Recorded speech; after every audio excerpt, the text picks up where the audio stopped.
la RTP et les pénalités qu'elle a infligées récemment aux opérateurs de téléphonie, 1 milliard et des poussières pour Expresso, plus de 2 milliards de francs CFA à Free, et pour Orange, c'est une sanction financière de plus de 16 milliards.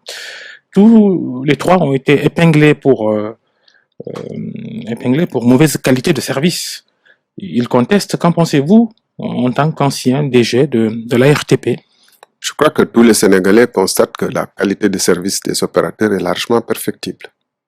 Si vous faites certains axes nationaux, certaines routes, même à Dakar, la VDN, vous le constatez. Bon, la plupart des gens qui vivent à l'intérieur du pays se disent qu'au moindre coup de vent, il faut monter sur la terrasse ou sur un arbre pour pouvoir capter le réseau. Il y a de quoi quand même. Mais cela ne date pas d'aujourd'hui.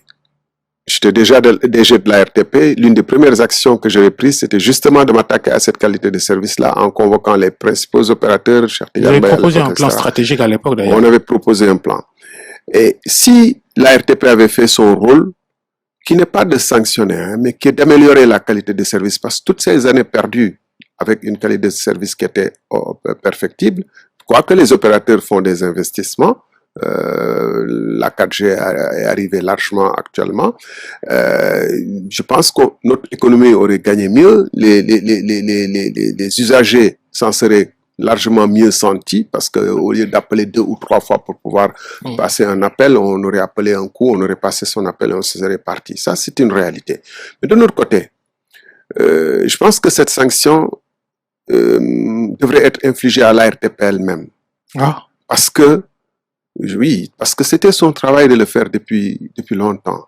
Mais parce qu'aussi le rôle du régulateur, c'est justement d'éviter des situations où la sanction est le seul recours. C'est l'amélioration de la qualité des services continus qui profite finalement à tous, à l'économie, aux usagers, etc.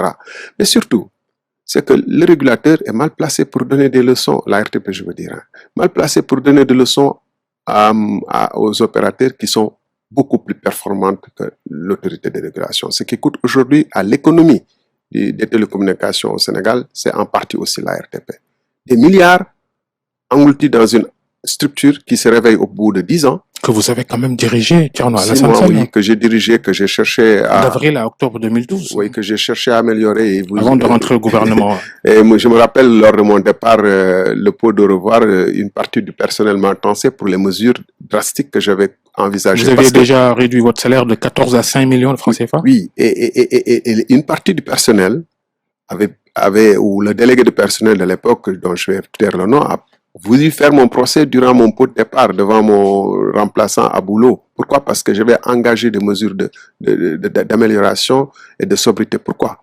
Parce que comment pouvez-vous imaginer aujourd'hui ce qui se passe? Des plans auto ou des gens qui n'ont pas droit au plan auto?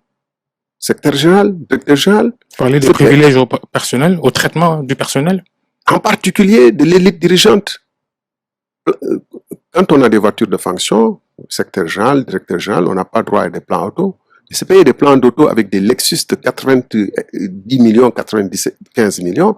Mais c'est un scandale dans un pays, encore une fois, où on a des problèmes d'abri provisoire, on a des problèmes de fauteuils pour pouvoir traiter nos malades. Et cet argent, il vient d'où? Je termine d'ailleurs hein, sur le constat. Quand des gens font ce qui s'est passé à la RTP du temps où j'arrivais, où je dénonçais l'achat inconsidéré d'immeubles, quand des gens achètent des terrains pour soi-disant la coopérative, une coopérative, on lui donne une subvention raisonnable et puis on s'en lave les mains. Mais quand on donne à la coopérative des terrains en nature, aux Almadies, où on ne sait pas, des rumeurs parlent entre 1,8 milliard, 3 milliards, puis après à Bambilor, tout comme l'affaire des immeubles où on achète, puis on achète sans construire. À Bambilor, on parle encore d'1 ou de 2 milliards. Les plans auto, les voyages à l'extérieur du pays. Moi, j'étais DG quand je suis arrivé. On me dit, si vous arrivez en France, on vous loue une voiture avec chauffeur. Je dis, je n'ai rien à faire avec une voiture et un chauffeur. Le ministre, et ça avait scandalisé l'assistante qui me disait ça. Elle trouvait que j'étais, bon, genre, je savais pas quoi, j'étais pas in. Je lui dis, mais vous connaissez la ministre française de l'écologie, elle prend le tramway, elle prend le métro et ces gens nous aident. De quoi aurons-nous l'air à... Et ces gens sont en train de louer des véhicules dans des conditions scandaleuses quand ils se déplacent. Des frais d'hôtel à 700 € la nuit aux frais de la princesse. Et ces gens voyagent sans arrêt. L'ARTP a reçu énormément de ressources des opérateurs. Qu'est-ce qu'elle en a fait? En quoi? Et ces ressources-là proviennent d'où? Mais du client final.